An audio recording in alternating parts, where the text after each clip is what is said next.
guys, welcome to my channel. Welcome to my new vlog and finally আজকে second day of vlog আমি start করছি. So it will be my second vlog of my channel.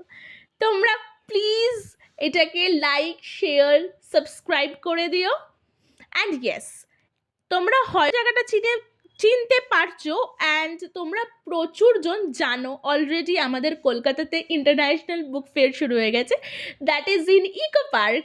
And আমরাও সেটার খোঁজে চলে গেছিলাম Kolkata eco পার্কে on our not on weekday, it's on week off, that is on Sunday. And to be honest, Sunday প্রচুর খালি পেয়েছি আমরা কম্প্যারেটিভলি, যেইটুকুনি ভিড় শুনেছিলাম যে প্রচণ্ড ভিড় হয়, বাট অনেক খালি ছিল কালকে। অ্যান্ড আমরা টু বি অনেস্ট অনেক সুন্দরভাবে ঘুরতে পেরেছি। অ্যান্ড আমরা 2 hours ওখানে মোটামুটি স্পেন্ড করি just to collect books. And